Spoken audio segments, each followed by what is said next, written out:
வணக்கம் நேயர்களே, என்னுடைய சேனல் அக்கவுண்ட்ஸ் அண்ட் காஸ்டிங் குருவுக்கு உங்களை நான் வரவேற்கிறேன். இந்த வீடியோல cost object, cost unit, cost centre, responsibility centre, cost of production, conversion cost, overhead cost and classification of overheads எல்லாத்தையும் நம்ம கவர் பண்ணிடலாம்.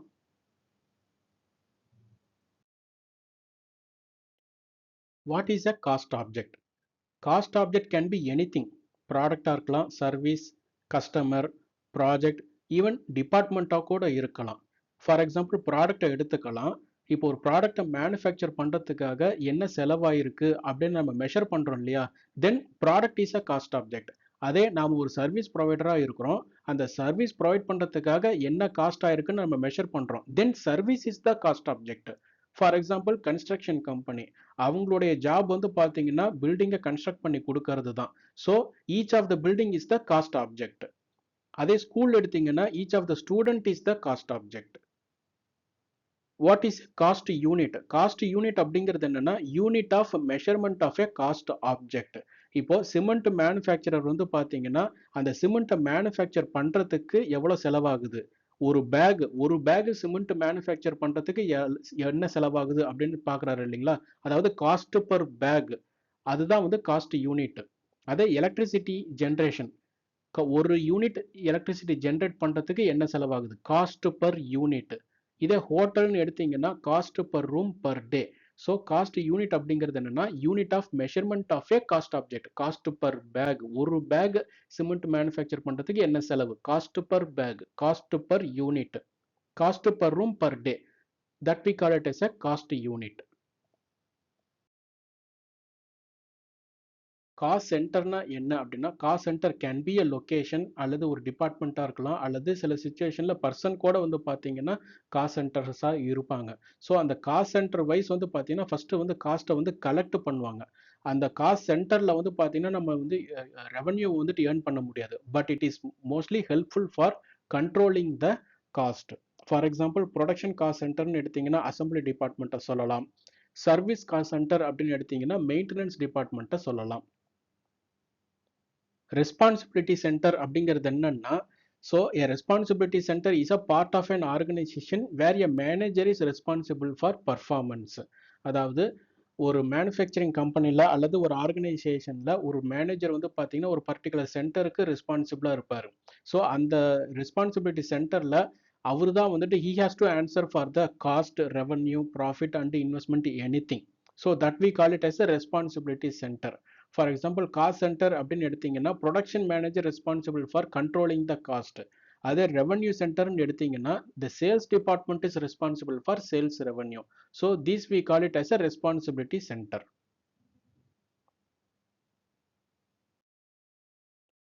காஸ்ட் ஆஃப் ப்ரொடக்ஷன் அப்படிங்கிறது என்னன்னா ஒரு ப்ராடக்டை மேனுஃபேக்சர் பண்ணுறதுக்காக என்ன செலவாகுது அப்படின்னு டிட்டர்மைன் பண்ணுறது தான் வந்து காஸ்ட் ஆஃப் ப்ரொடக்ஷன். எவ்வளோ செலவாகுது அப்படின்னு டிட்டர்மைன் பண்ணுறது தான் cost of production. So cost of ப்ரொடக்ஷனுடைய ஃபார்முலா வந்து பார்த்தீங்கன்னா prime cost plus factory overheads. Prime காஸ்ட்டை நம்ம சப் கிளாசிஃபை பண்ணணும்னா direct materials, direct labour and direct expenses, இதெல்லாம் கலெக்டிவாக நம்ம சொல்கிறது தான் வந்துட்டு prime cost. In addition to the prime cost factory ஓவர் ஹெட்ஸை நம்ம ஆட் பண்ணி சொல்கிறது தான் வந்துட்டு காஸ்ட் ஆஃப் ப்ரொடக்ஷன். இங்கே ஒரு சின்ன எக்ஸாம்பிள் கொடுத்துருக்கேன். Direct material, direct labour, direct expenses, இதெல்லாம் நம்ம சம் பண்ணி வர்றது வந்துட்டு ப்ரைம் காஸ்ட். ப்ரைம் காஸ்ட்டோட ஃபேக்ட்ரி ஓவர் ஹெட்ஸை ஆட் பண்ணுறது வந்து பார்த்தீங்கன்னா காஸ்ட் ஆஃப் ப்ரொடக்ஷன். ஸோ ஒரு ப்ராடக்டை மேனுஃபேக்சர் பண்ணுறதுக்கு என்ன செலவாகுதோ that we call it as a cost of production.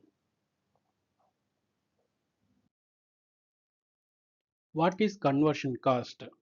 ஒரு ரா மெட்டீரியலை ஃபினிஷ்டு கூட்ஸாக கன்வெர்ட் பண்ணுறதுக்கு என்ன செலவாகுதோ that we call it as a conversion cost. Formula பார்த்தீங்கன்னா direct labour plus factory overheads. இதில் மெட்டீரியல் காஸ்ட் வராது, ஏன்னா மெட்டீரியலை தான் நம்ம கன்வெர்ட்டே பண்ண போகிறோம்.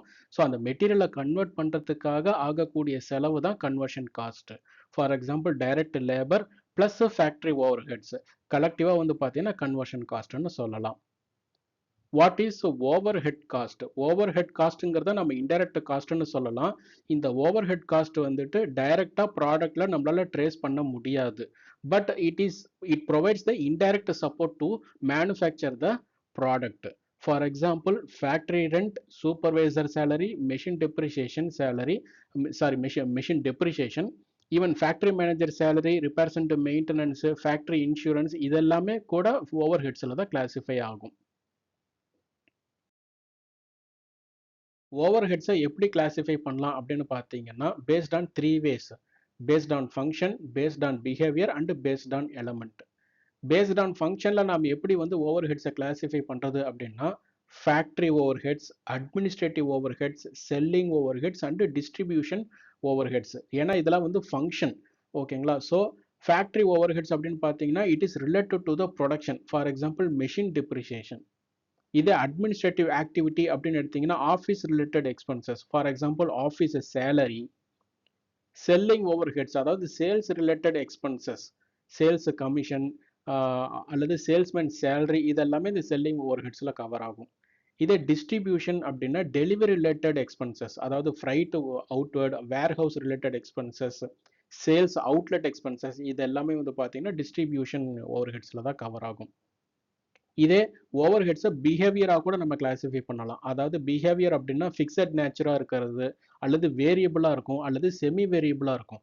ஃபிக்ஸட் ஓவர் ஹெட் அப்படிங்கிறது என்னன்னா ப்ரொடக்ஷன் இன்க்ரீஸ் ஆனாலும் டிக்ரீஸ் ஆனாலும் அதனுடைய ஓவர் ஹெட் வந்து பார்த்தீங்கன்னா கான்ஸ்டண்ட்டாக ஒரே மாதிரியே தான் இருக்கும். For example factory rent. இதே வேரியபிள் ஓவர் ஹெட் அப்படிங்கிறது ப்ரொடக்ஷன் இன்க்ரீஸ் ஆனால் இன்க்ரீஸ் ஆகும், டிக்ரீஸ் ஆச்சுன்னா டிக்ரீஸ் ஆகும், அதாவது change with production. For example indirect material. Semi variable அப்படிங்கிறது பார்த்தீங்கன்னா பார்ட்லி ஃபிக்ஸடாக இருக்கும் அல்லது பார்ட்லி வேரியபிளாக இருக்கும். உதாரணத்துக்கு எலக்ட்ரிசிட்டி பில். எலக்ட்ரிசிட்டி பில் வந்து எப்படி செமி வேரியபிளாக நீங்கள் சொல்கிறீங்க அப்படின்னு பார்த்தீங்கன்னா எவ்வளோ கன்சியூம் பண்ணுறோமோ நம்ம அதுக்கு தான் வந்து பவர் காஸ்ட் பே பண்ண போகிறோம். பட் அந்த எலக்ட்ரிசிட்டி பில்லில் நீங்கள் ஒன்று பார்த்தீங்கன்னா டிமாண்ட் சார்ஜஸ்ன்னு சொல்லிட்டு ஒன்று பே பண்ணுவாங்க. அந்த டிமாண்ட் சார்ஜஸ் வந்து பார்த்தீங்கன்னா கான்ஸ்டண்ட்டாக தான் இருக்கும், அதாவது ஃபிக்ஸடாக தான் இருக்கும். ஸோ அது வந்து யூசேஜ் பேஸ்ட் இருக்காது. இவ்வளோ டிமாண்ட் அப்படின்னு சொல்லிட்டு அவங்களுக்கு அலோகேட் பண்ணிடுவாங்க. Only the power units consumption மட்டும்தான் மாறுமே தவிர இந்த டிமாண்ட் வந்து பார்த்தீங்கன்னா கான்ஸ்டண்ட்டாக தான் இருக்கும். ஸோ அது வந்து பவர் காஸ்ட்டை நம்ம partly fixed and partly variable அப்படின்னு செமி வேரியபிளில் கேட்டகரைஸ் பண்ணலாம். இதே பேஸ்ட் ஆன் எலமெண்ட் எப்படி ஓவர் ஹெட்ஸை கிளாஸிஃபை பண்ணுறது அப்படின்னா indirect material, indirect labour and indirect expenses. Indirect மெட்டீரியல்னா அந்த லூப்ரிகன்ட்ஸ் சொல்லலாம். இன்டைரக்ட் லேபர் வந்து பார்த்தீங்கன்னா சூப்பர்வைசர் சேலரி அல்லது ஃபேக்ட்ரி மேனேஜர் சேலரி. இன்டைரக்ட் எக்ஸ்பென்சஸ்ன்னு பார்த்தீங்கன்னா ஃபேக்ட்ரி இன்சூரன்ஸு. இதெல்லாம் இந்த மாதிரி நம்ம கிளாஸிஃபை பண்ண முடியும். ஸோ இந்த வீடியோ உங்களுக்கு பிடிச்சிருக்குன்னு நான் நம்புகிறேன். என்னுடைய சேனல் அக்கௌண்ட்ஸ் அண்ட் காஸ்டிங் குருவை சப்ஸ்கிரைப் பண்ணுங்கள். உங்களுடைய கமெண்ட்ஸை கமெண்ட் செக்ஷனில் பேஸ்ட் பண்ணுங்கள். இந்த வீடியோ பிடிச்சிருந்ததுன்னா லைக் பண்ணுங்கள். உங்கள் ஃப்ரெண்ட்ஸ் அண்ட் கலீக்ஸுக்கு என்னுடைய சேனலை சஜஸ்ட் பண்ணுங்கள். உங்களுடைய சப்போர்ட் எப்பவும் எனக்கு தேவை. தேங்க்யூ.